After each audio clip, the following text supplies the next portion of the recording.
Селективност по политичка, национална или било каква основа нема да има, иако опозицијските партии почнаа да мешаат прсти во целиот процес околу истрагата за трагедијата во Кочани. Опозицијата обвинува за селективност. Првиот човек во МВР пак тврди дека секој кој има и најмала вина за најголемата трагедија во историјата на државата ќе одговара.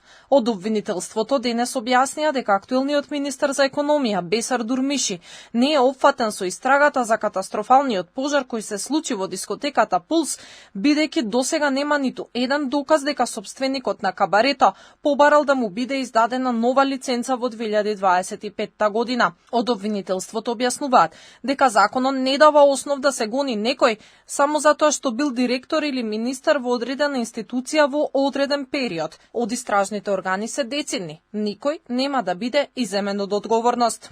На секој еден од нас му е јасно дека разликата е огромна, дека за разлика од претходно со оние 3-4 трагедии кои што цело време се во споменати во јавноста, каде имавме повеќе од 70 на жртви, во минатото Министерството за внатрешни работи немаше поднесено никаква кривична пријава до јавното обвинителство. Сепак продолжуваат политичките обвинувања. Интегративците не гледаат одговорност во нивните кадри, туку обвинуваат дека власта сакала да подгрее етнички тензии преку апсењето на албанци. Во моментов Мицкоски со неосновано апсење на албанци се обидува да предизвика меѓуетнички тензии како параван за неуспесите на владата и како алатка за предизвикување етнички раздор.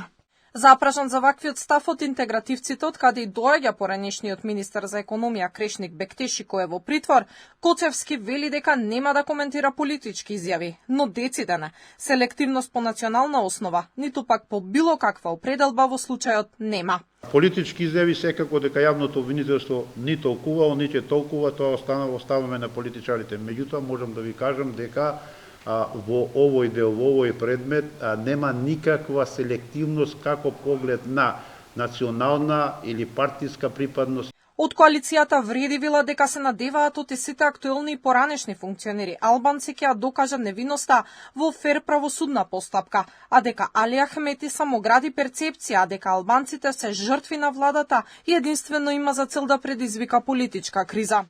Реагираа и од СДСМ. Од опозицијата обвинуваат дека повторно немало истрага против никој од Министерството за внатрешни работи, а истрагата се уште е фокусирана на минатото. Ако затаеле контролните механизми и безбедноста кои се под директна надлежност на СВР Кочани, СВР Штип, односно МВР и БЈБ, како е можно ниту еден од актуелните функционери да не биде приведен и да не биде опфатен со истрагата. Од МВР неодамна посочија дека се проверува секое постапување на полициски службеници, вклучително и за кобната вечер во дискотеката. Тошковски денеска повтори дека ќе продолжат да работат и ќе се издржи се и секој што ќе се потврди дека е поврзан со случајот.